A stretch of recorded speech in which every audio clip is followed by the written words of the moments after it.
Only a few months ago, Ford fired more than 3,000 people in the United States. It now has added an additional 1,000 in Europe as it seeks to massively decrease its staff, its workforce, and also its costs. What do I mean by its costs? Well, Ford has some big cost overruns. It's causing massive issues, and they want to get ahead of this. Hello, my friends. Welcome to the channel. I'm the Electric Viking. Great to see you. Welcome to all the new subscribers, and welcome back everyone else. Thank you for tuning in. Great to see you. And for those of you who are paying attention here, if you're from Australia, I am selling my BYD car. There'll be a video on that very soon. It's actually on car sales right now. So if you want to buy it, you can at a pretty good price, actually. Now that aside, Ford are trying to make EVs just like BYD. Can they do them efficiently at a low cost base? Not really. They have admitted that. They've admitted that Tesla has some big advantages. In fact, Jim Farley, the CEO of Ford, he has said that, Tesla is fairly far ahead of them in terms of its manufacturing efficiency when it comes to making electric cars. Ford knows it needs to cut staff. In fact, Jim Farley said Ford needs to cut staff. He has said numerous times Ford has too many staff in certain parts of the business who he believes are not contributing to the overall performance of the company. Back in August, Ford fired 3,000 staff in the United States. But just before that, a few months before that, Ford actually fired hundreds of engineers and gave them literally 1 day's notice. 1 day. I don't know how that works. I don't know how that can be possible. I mean, it seems crazy to me. Anyway, I made a video about that. I'll put a link in the description below. You can check that out if you haven't seen it.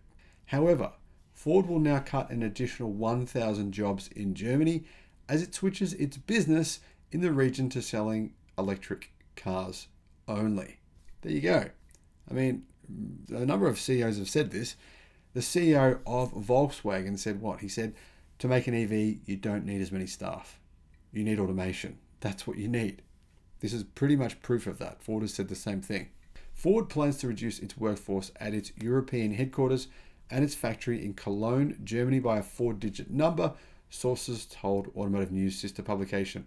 Now, I have to say, I don't think it's going to take these workers, or at least a fair percentage of them, very long to find another job. I can tell you where I think a lot of them will be working within the next few weeks. I'll tell you that at the end of the video. The job losses will be across the board in assembly, engine and transmission manufacturing, and also in development, administration and sales, the source said. The company is creating a new business structure for its European operations. That includes, firing as many people as it possibly can who it thinks it doesn't need. Now, obviously, what did they just say? Engines and transmissions, right? They aren't needed. I've been telling people, I've been begging people now for a long time. If you work in these areas, if you make exhausts, for example, if you make those kinds of things, all these parts that go into a gasoline-powered vehicle, please start retraining.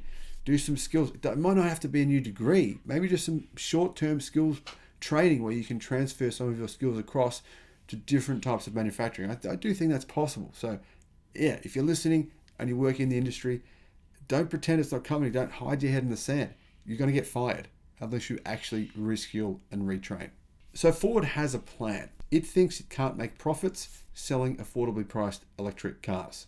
It's pulling out of low margin volume segments as small cars and compact models in a bid to make its European business sustainably profitable. We already know, right? Ford has already killed off the Ford Fiesta. It's done the Focus as well in many countries around the world. It's moving away from small cars completely. Lots of companies are. But it's interesting to see this happen. It's interesting to hear Ford say it basically can't win making affordably priced vehicles. I personally think it's not going to win in Europe, period. I think the competition there is too fierce. Chinese consumers will basically eat Ford alive in Europe. That doesn't matter. They can still go after... where can they go after exactly? Well, new video coming on that soon. The automaker is spending $2 billion to convert its Cologne plant to build 2 battery electric cars based on Volkswagen Group's MEB platform, which is surprising considering Ford doesn't seem too keen on the platform, while ending output of the long-running Fiesta hatches there. It will drop the Focus compact car in 2025 after ending production of the car at its plant in Germany. So, Ford's passenger lineup in Europe will become all electric by 2030. And it expects 2/3 of commercial van sales to be all electric or plug-in hybrids by the same date. So Ford thinks that in 2030, 33% of the European population will want to buy a gasoline-powered van.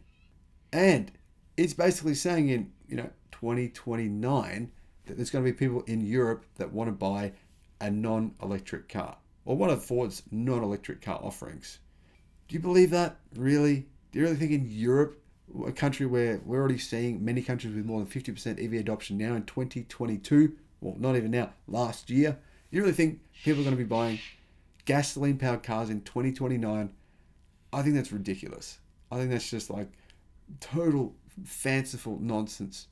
The reason being, right, the technological advances we're seeing with battery technology mean by the time we get to 2029, there'll just be zero compelling reasons at all to buy a gasoline-powered car, aside from the fact that you're basically walking into a shop and just buying one of these old pieces of junk when you can buy a brand new smartphone for the same price.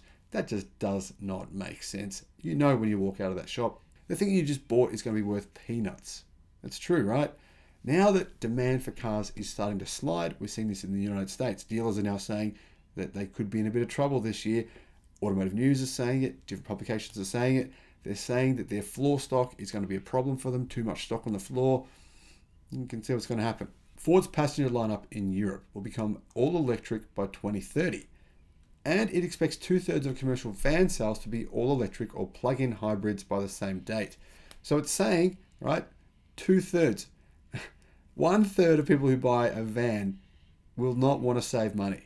1/3 will just want to buy gasoline. In 2030, I find this very hard to believe. The head of the Cologne plant's Works Council has called a meeting for all 14,000 employees of the factory on Monday. It's basically said, soon we're going to fire another few thousand of you because you're not trained to build EVs. Well, actually, it didn't say that, but let's assume that's probably going to happen.